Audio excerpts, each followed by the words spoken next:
ከማቴዎስ ወንጌል ለማስተማር አይደለም፣ አንድ ሁለት ቃል ብቻ እንዲሁ ከበረከቱ ለመሳተፍ ነው። ከእናንተ ትወሰዳለች ፍሬዋን ለሚያፈራ ሕጓን፣ ሥርዓቷን፣ ዶግማዋን፣ ቀኖኗን ሕጓን ለሚጠብቅና ለሚያስጠብቅ ለሚማራትና ለሚያስተምራት ገብቶት አውቆ ተረድቶ ለሚያስረዳ ለሚያሳውቅ ትሰጣለች። ብዙ አንድም ሁለትም አይደለም። ይሄ በህዳር ጽዮን በእናታችን በቅድስት ድንግል ማርያም ከመካከለኛው ምስራቅ ተነስቶ ሃይማኖት ተወልዶ ካደገበት ሰማዕታቱ ከተወለዱበት ቅዱሳን አባቶቻችን ከመነጩበት ከዚያ ቦታ ተነስቶ ወደ ኢትዮጵያ ሲመጣ እንዴት እንደመጣ እንዴት እንደነበረ እንዴት እንደሆነ ሊቀ ሊቃውንት በደንብ ነግረውናል። ብቻ ሕጉን ለማይጠብቁ ድምፁን ለማይሰሙ ለማይታዘዙት ምኩራቡን ላላከበሩት እንደ ምኩራብ ሕግና ትእዛዝ ላልኖሩት ሰዎች ያ ሕግ ተወስዶባቸው በሩቅ ድነቱን የሰሙ የቀራንዮውን ውሎ የሰሙ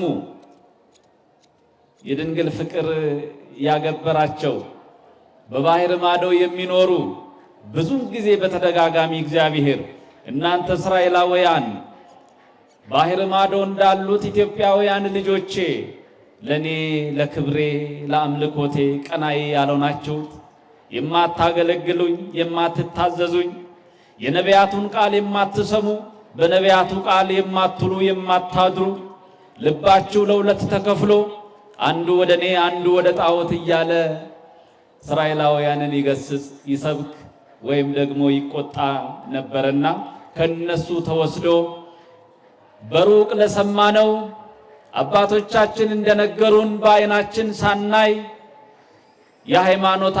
የአባቶቻችን አምላክ አምላካችን ነው፣ እምነታቸው እምነታችን ነው፣ ጽድቃቸው ጽድቃችን ነው፣ ትሩፋታቸው ትሩፋታችን ነው፣ ተጋድሎ ጽናታችን ነው ብለን ላመን ለኛ ለኢትዮጵያውያን ድርብ ጸጋ የተሰጠበትን ቀን ነው። ከመካከለኛው ምስራቅ ጸጋ ተነስቶ ከመካከለኛው ምስራቅ ታቦተ ጽዮን ተነጥቃ ለኢትዮጵያውያን ተሰጥታ በልባችን ታትማ በአእምሮአችን ተስላ እድሜ ልካችንን አይደለም እስከ ዓለም ፍጻሜ እንድናመሰግናት የዮሐንሷ ማርያም እንድንላት የታደልን የተመረጥን ኢትዮጵያውያን ልጆቿንና ለዚህ በዓል ለዚህ ዕለት ለዚህ ታላቅ ምስጢር በመመረጣችሁ እንኳን ደስ አለን፣ እንኳን ደስ አላችሁ። ሌላው እኔም አንድ ሽማግሌዎቹ አካባቢ እኔም አንድ ቃል ወርወር ላድርግ። ስለ ኤሊ ተነግሯል፣ ስለ አፍኒንና ፊናስ ተነግሯል። የዘመኑ ኤሊዎች ሊቃውንቱ ካህናቱ እኔን ጨምሮ በመንፈስም በስጋም እቺን ዓለም የምንመራ ኢትዮጵያን የምንመራ እንደ ቤተ መቅደስ የምንመራ የምናገለግል እንደ ሀገር ሽማግሌ ሆነን የምናስታርቅ መምራት ከትዳር ከቤት ከጓዳ ይጀምራል። ኤሊ ምን ተብሎ ምን እንደደረሰበት ሰምተናልና በተለይ ኤሊዎች አባቶቻችን በአፍኒንና ፊናስ ወጣቶቹ ተስፋ አትቁረጡ። ማን አላቸው? እኔ በሀገሬ ስጋት አለኝ። እንደ ምዕራባውያኑ ነገ ወላጆቹን አያቶቹን ለቀበሌ እጅ እግር አስሮ የሚሰጥ ትውልድ እንዳይተካ እፈራለሁ። አያት ከተኮነ የልጅ ልጅን መንከባከብ ካልተቻለ ለቀበሌ ይሰጣል። በምዕራባውያን ዘንድ የተለመደ ነገር ነው። አባቴ ሊያገለግለኝ ልጄ ሊንከባከብልኝ አልቻለም፣ መንግስት ይረከበኝ። እጁን ዘርግቶ ፈርሞ ሽማግሌውን አባት አሮጊቷን እማማ ይቀበላል መንግስት። ወደዛ እንዳንሄድ እፈራለሁ።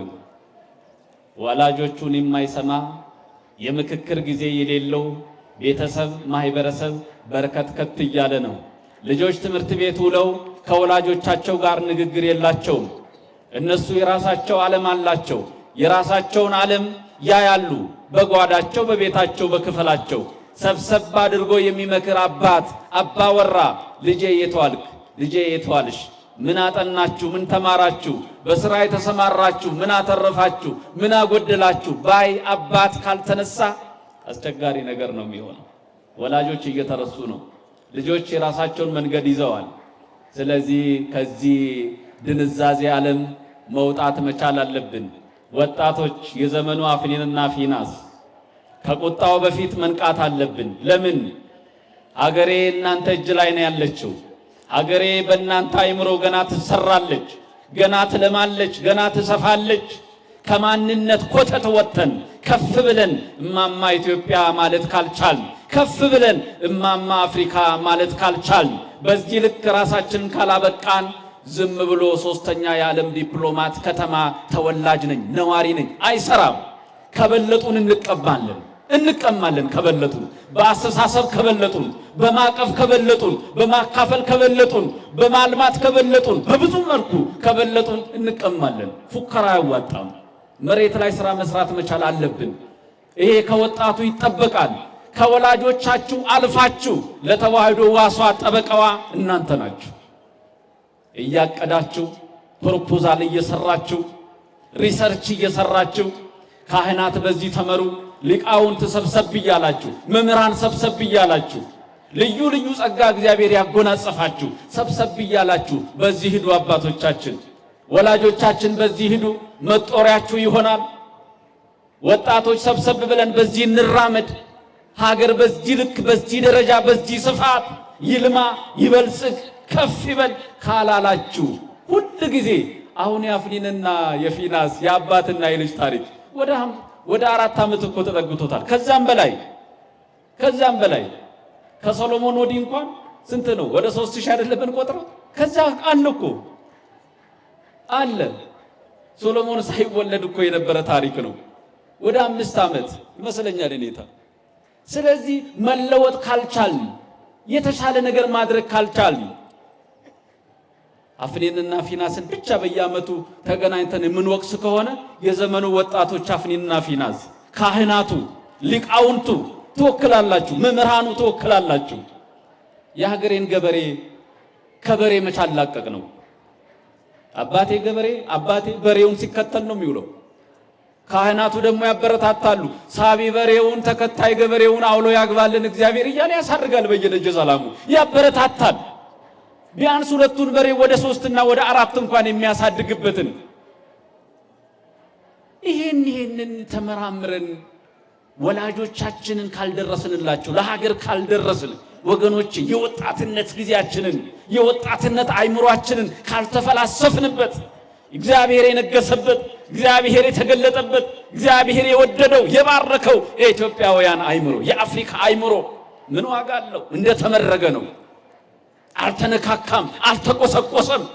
ሊቃውንቱም አባቶቻችን ፈራ ተባ ይላሉ። በደንብ አይነኩንም። አንዳንድ ቦታ ላይ ነካ ሲደረግም ይጮሃሉ። ጮት ያስከትላል። ቅድም ሊቃውንት የሆነ ነገር ከደረሰባቸው ነው ሲናገሩ፣ ከሚያዩትም ከሚሰሙትም ነው። በግልጽ የማንነገራቸው ብዙ ነገሮች አሉ።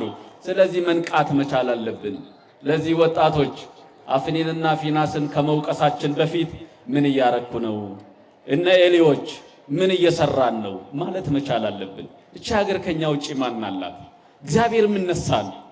በዮሐንሷ ማርያም አልቅሶ እንባው ያልታበሰለት ኢትዮጵያዊ ያለ ወገኖች፣ እንደ ጎርፍ የሚፈሰው እንባ እኮ የምር እኮ ነው።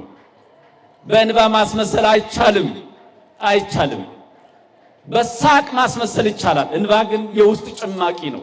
የውስጥ ጭማቂ እግዚአብሔርን የምናመሰግንበት ከአንደበት በላይ የሆነን ቃል የምንገልጠው በእንባ ነው።